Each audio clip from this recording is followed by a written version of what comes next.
I'll call the December 11th Mandan Park Board District Board meeting to order. Any additions or deletions to the agenda? None. None, okay. We'll open up public communication from visitors. There's nobody from the general public in the audience, so we will close public communication. Minutes. November 13th regular meeting minutes. What are the board's wishes? Any discussion? I'll make a motion to approve the November 13th, 2023 regular meeting minutes. I'll second. We have a motion from Commissioner Freilich and a second by Commissioner Mutter to approve the meeting minutes for the November regular meeting. Any other discussion? Hearing none, all those in favor state aye. Aye. Aye. Opposed, same sign. Meeting minutes are approved. Item number 1, consider for approval the advertisement of the following RFP for 2025, a 2025 golf cart lease, and 2025 golf and park equipment RFP. Good evening, Commissioners. I'm here tonight to request approval for 2 separate RFPs that right to advertise for these requests for proposals. Some background information that pertains to both of them. As we know, the supply chain issues aren't still quite caught up, so these RFPs are pertaining to 2025 equipment bid package as well as a 2025 golf cart lease. In order to obtain that equipment by the 2025 season, we've been instructed by vendors that we need to be on top of it and get these proposals submitted now. Equipment, they're telling us if we would award a bid in January, it would hopefully be delivered sometime spring of 2025. And same thing with golf carts. It'd be a little bit less, but hopefully in that 8-month range. So we want to be on top of it and make sure we get equipment in time. So the first item, as presented in your board packet, is for a 2025 through 2027 golf cart lease package. Similar to what we've done in the past, some additions to this is we would bump the number of carts up from 90 to 100. This past season, we've had, as our events and our daily play expands, we've had to rent more carts for events, and that cost actually outweighs the cost of an extra 10 carts on a lease package per year. So we'd like to add 10 additional carts to that package. We would request proposals from all the standard golf cart vendors, anybody that would supply our area. This lease package then too payment would not start and delivery of golf carts would not be until at least January 1st, 2025. So nothing would happen in 2024 for the payment of these golf carts. We also include utility carts for the maintenance crew, and then the food and beverage carts as well are all contained within the same lease package. So, any questions on the golf cart lease package? We would advertise, if approved tonight, we would advertise tomorrow, have it open for the 3 weeks, and open bids on January 3rd. Did I see somewhere in here that you're transitioning to electric carts? The previous lease that we had was a 4-year lease. I included in there to reduce this to a 3-year lease. You know, on this current lease package, we had some issues with carts, and 3 years kind of seems to be a sweet spot, in my opinion, before we start to have issues and it negatively reflects on our fleet. And in addition to that, if we transition in the future, I'd like that capability to do that 1 year sooner. If we do switch around our maintenance facility, retrofit our current shop for electric carts, sure, that would give us the ability to do that 1 year sooner. So this would be gas golf carts, but give us the flexibility for electric in the future. Thank you.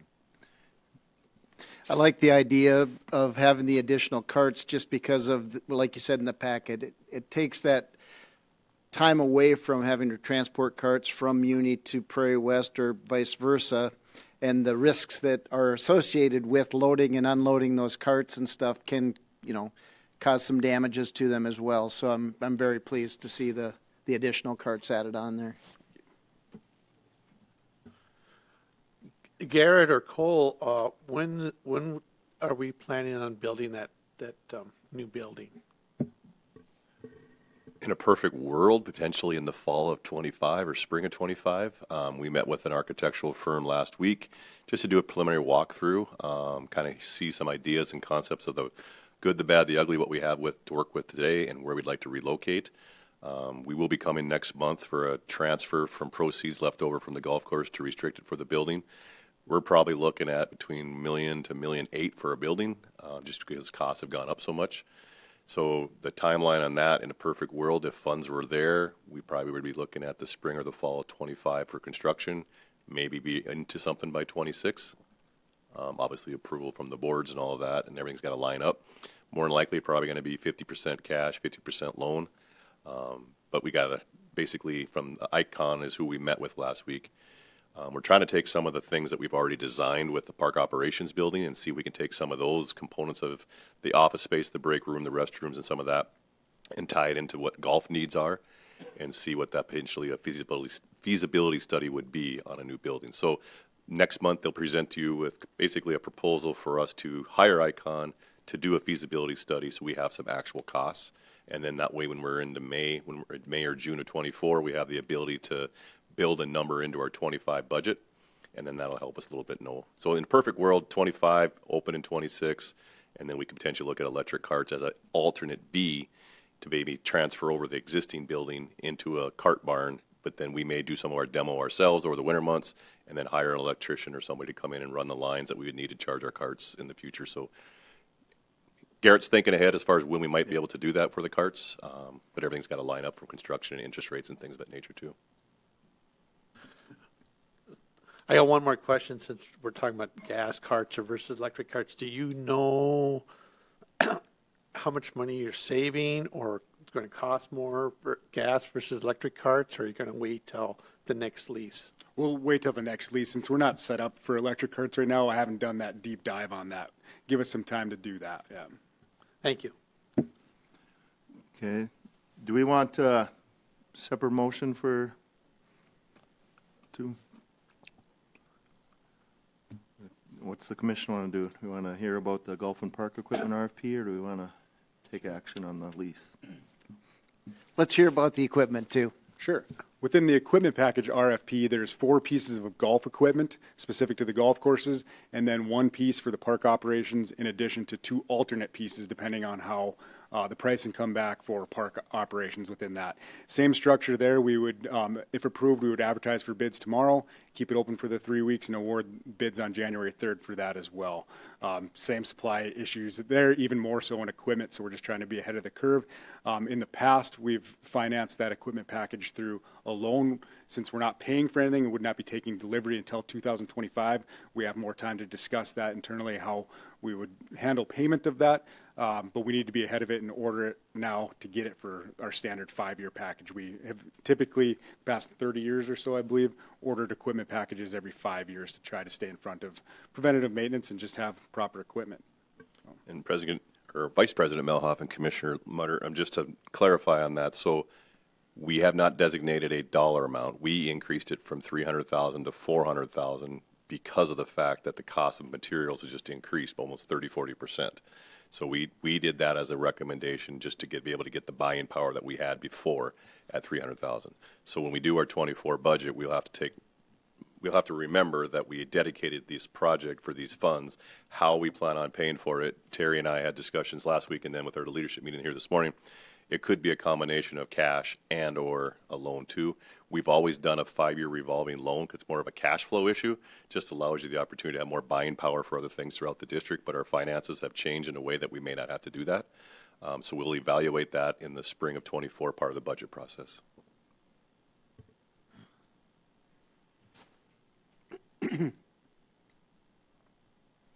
So Cole, basically, we just need a motion to approve the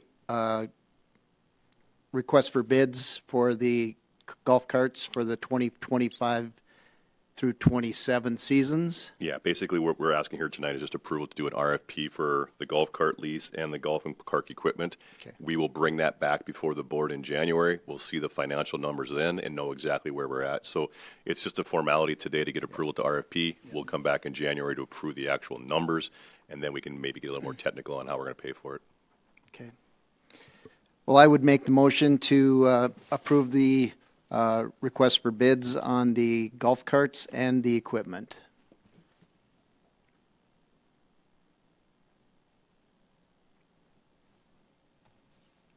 I'll second. We have a motion by Commissioner Scott and a second by Commissioner Mutter to approve the golf cart lease and golf park equipment RFPs. Any other discussion? Garrett, I'd just like to say thank you for being on top of this kind of stuff. You're always very organized, and I do appreciate that. Commissioner Mutter, Yes. Commissioner Freilich, Yes. Commissioner Scott. Yes. I also vote yes. Motion carries. Item number 2, consider for approval 2024 through 2026 golf professional contract. Commissioners, within your board packet, we presented the golf contract for current professional Brent Weber. At the end of December, he'll have completed his first 2-year contract with us. So we are requesting approval to enter into another contract. We would like to expand that from 2 years to 3 years. Brent has done an outstanding job for us in his first 2 years. We'd like to provide some more stability for both Brent himself and for the Park District and expand that to 3 years. The contract details are the same setup that he has right now. The only thing that we're requesting change really is for that year of service, extra year. So this would take us through the end of 2026 with golf professional Brent Weber in place.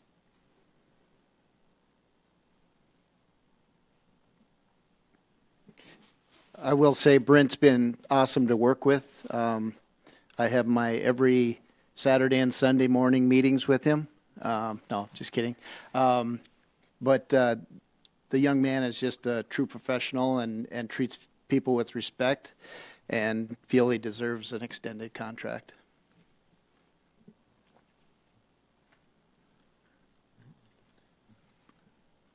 Any other discussion, or what are the board's wishes? I would move we approve the contract with golf professional Brent Weber from 2024 through 2026. I'll second. A motion from Commissioner Scott and a second from Commissioner Freilich to approve the 2024 through 2026 golf professional contract. Any other discussion? Hearing none. Commissioner Scott, Yes. Commissioner Freilich, Yes. Commissioner Mutter. Yes. I also vote yes. Motion carries. Thank you, Commissioners. Very much appreciated. Item number 4, update on the following projects: Memorial Ballpark lighting upgrades, Ferris Field and park operations. Yep. So Commissioners, just a quick update since it's getting towards the end of the year, kind of give some updates as far as where some of these projects are at. If you haven't had a chance to drive by, I'm just going to kind of go in my order on the agenda doc. Park operations building, as you can see, the north and west side of the building is being started to be sheeted. Southeast corner has a little bit put up there, some concrete in front of the aprons on the east side. Overall, the project is expected to be completed by the spring of 2024. Gives us time to hopefully, weather permitting, that we're able to get in there and start doing some improvements. Full operation is still out of the existing building that we currently operate out of, but overall, what's really is going to be dictated is the MDU getting the line ran. We were told for Ferris Field and the park operations building that the electrical lines will be taken down hopefully by the end of the week, if not early next week. And then they will go move it back towards the easement that basically separates the two properties, and then bring power and gas to the building along with power for Ferris Field. Overall, the project, as I said, is going to be expected to be done by the spring, and then we have some FF&E items that we'll be bringing before you come January to transfer from 23 into 24 because we weren't able to order them due to the fact that we don't have a building and storage space to put them in, so that'll come before you. So park operations building, finances is in your packet. If you have any questions related to that, we spent roughly about $1.3 million year to date. There is a big one in there today regarding some payments that we do for our monthly bills. It's about a $3.1 million project. So just slightly under halfway through as far as our expense associated with that. Ferris Field, as you know, all the rough grading's been completed. We had a change order last week for topsoil to be hauled in.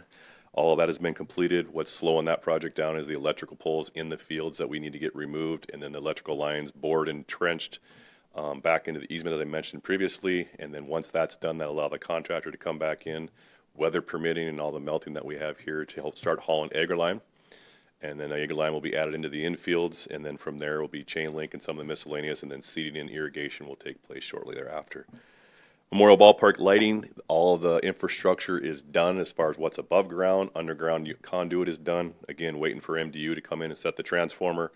pull all the wires, make the connections, and pull it back to the control panel in the announcer's booth. We'd like to see if we can get that completed this year in 2023. We kind of want to have a cool feature is called uplighting that basically will light the poles up to the LED fixtures.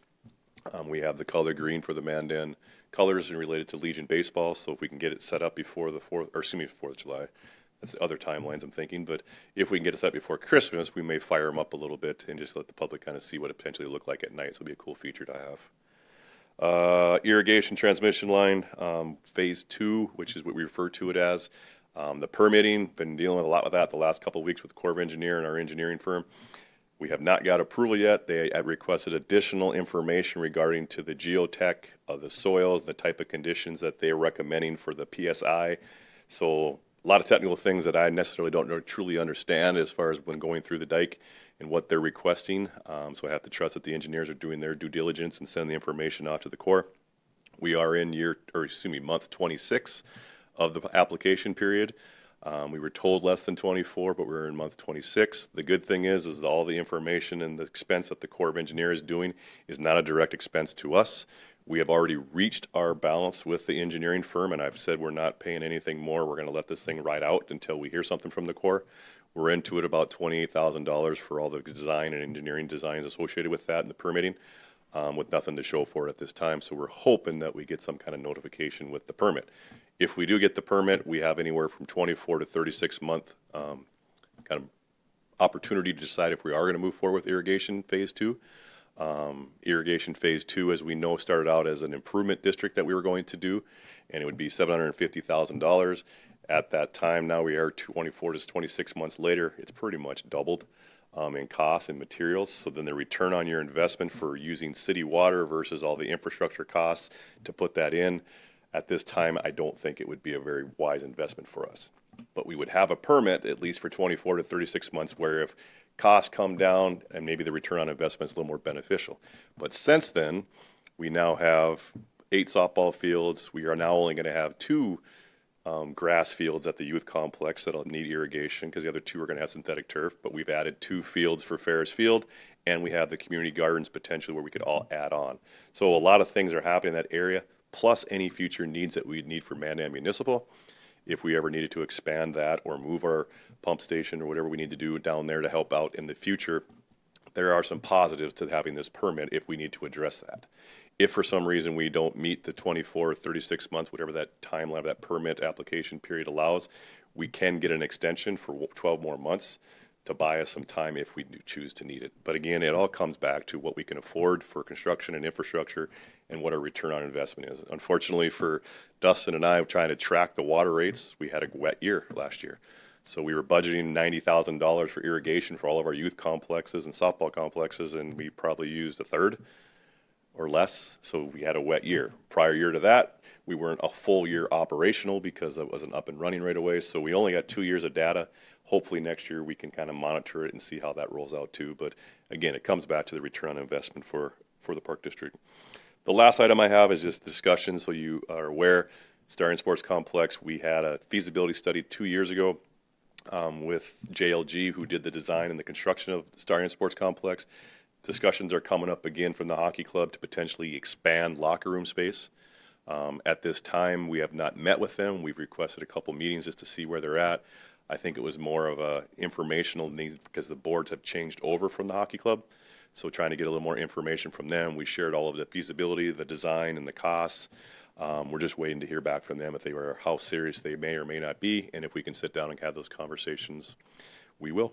So that's really a quick overview on just their existing projects that have been pending out there. Any questions you have for me? Okay, thank you. Thank you. Item number 4, approve 2024 Park Board meeting dates.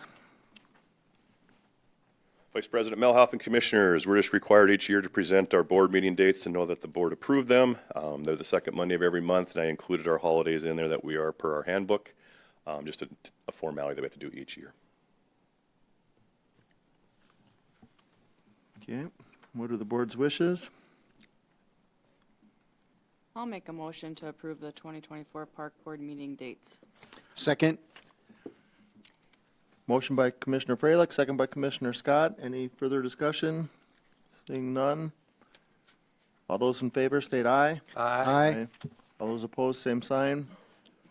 Motion carries. Item 5, Commissioner Staff Reports. Mr. Hagelin?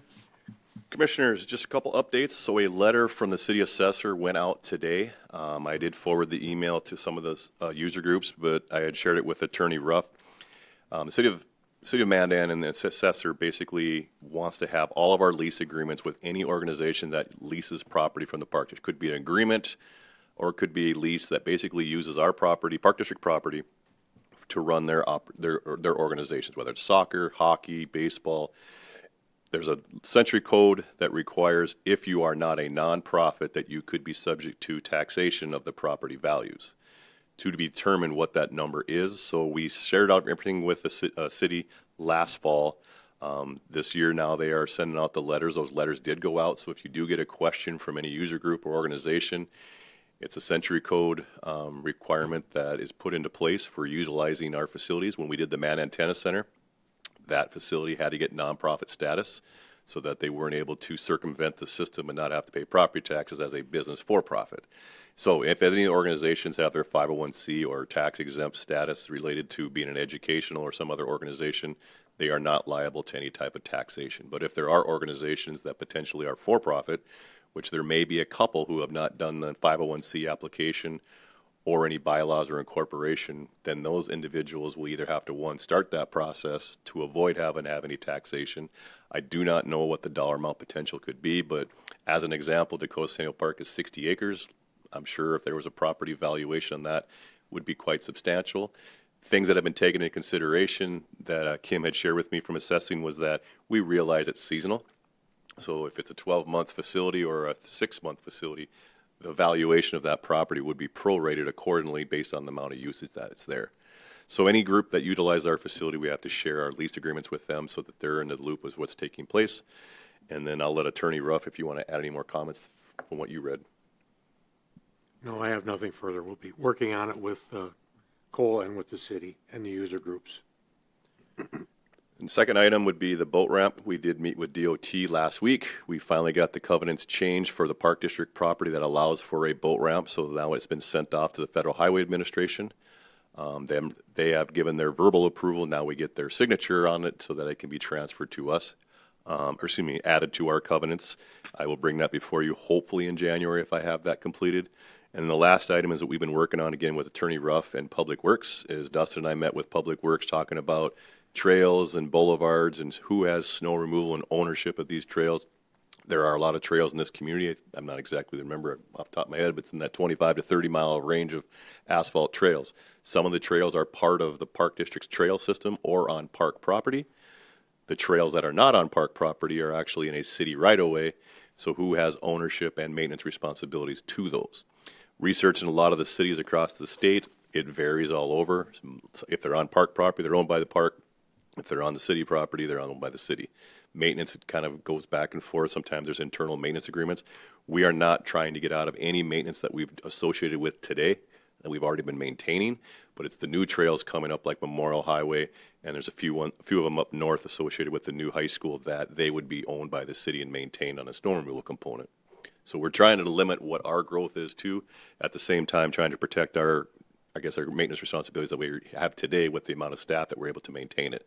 We will work well with the organizations, but the MOU at least will spell out who owns it, who doesn't, because there's a lot of things that are in those boulevards and asphalt trails being tore up and replaced and mill and overlaid. We've taken that responsibility for our trail system ones.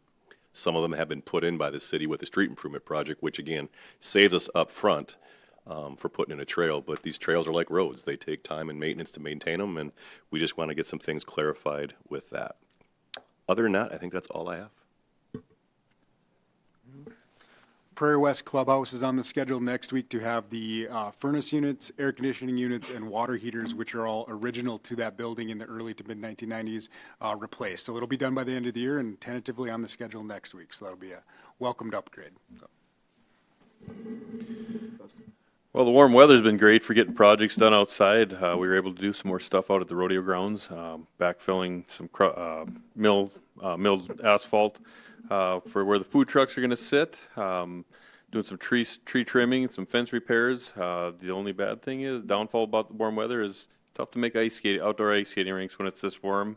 Long range forecast doesn't look good to have ice by Christmas. They're talking 40s Christmas weekend. We'll have ice this year, but probably not till after the first of the year. Mr. Ruff, I have nothing further. Mr. Mutter, Since Cole brought it up, I'm telling everybody go and use the trails because we're paying for them, and if we're tired of Christmas relatives or whatever, don't be afraid to go walk out there and relax a little bit or lose weight as far as that goes. I know both parents are going to feed me enough. The second thing is I want to wish everybody a Merry Christmas. And my third thing is for the New Year's is I'd like to see more people using our parks and our trails and our facilities. So that's my wish. Thanks, guys. Commissioner Freilich, I've got nothing. Commissioner Scott, I guess golf season is over, right, Garrett? Looking forward to 2024. no report for me. Authorized payment of the monthly bills. The board's wishes. I'll make a motion to authorize payment of the monthly bills. I'll second. Motion by Commissioner Freilich, second by Mutter to authorize payment of the monthly bills. All those in favor state aye. Aye. All those opposed, same sign. Motion carries. Future meeting dates for Park Board Commissioners would be January 8th, 2024, in this room at City Hall at 5:30 PM. Anything else? Seeking motion for adjournment. I make a motion to adjourn. Second? All those in favor state aye. Aye. Aye. Aye, we are adjourned.